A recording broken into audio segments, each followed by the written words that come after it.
passer à la pratique de l'IA, on porte beaucoup d'attention aux outils. Est-ce que ChatGPT fait ceci? Quel est le meilleur outil pour faire cela?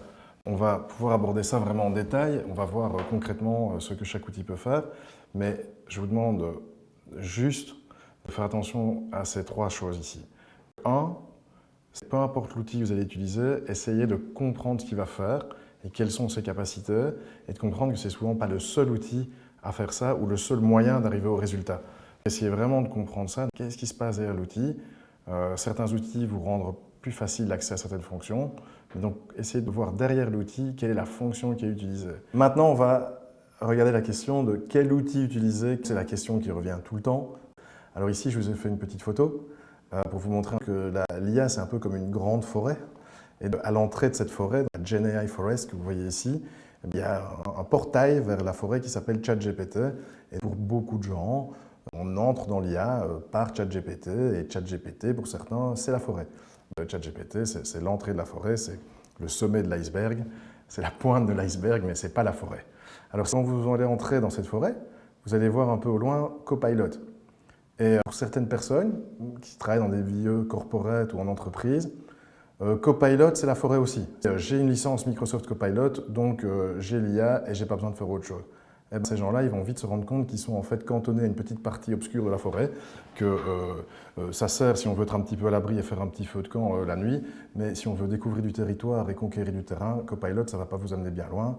Enfin, ça, tout le monde ne sera pas d'accord avec moi, mais je vous invite à laisser des commentaires si votre expérience est différente ou à faire quelques recherches en ligne pour faire un peu de benchmark de Copilot par rapport aux autres solutions.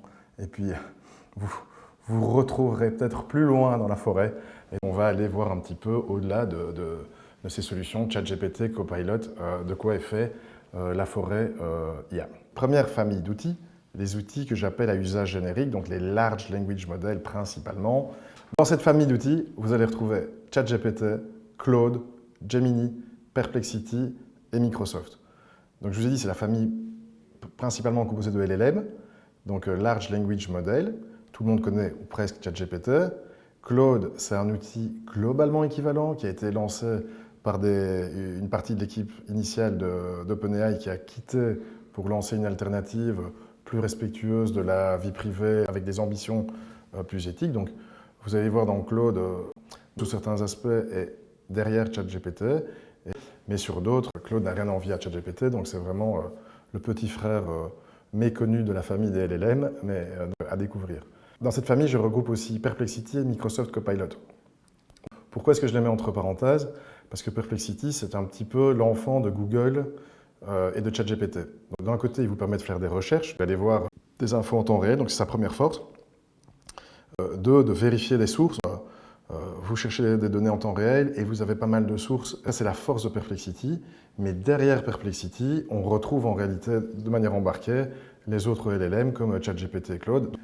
Il dépend d'autres outils pour faire ce qu'il fait, mais je le mets quand même au premier niveau. On peut l'utiliser presque à la place des autres.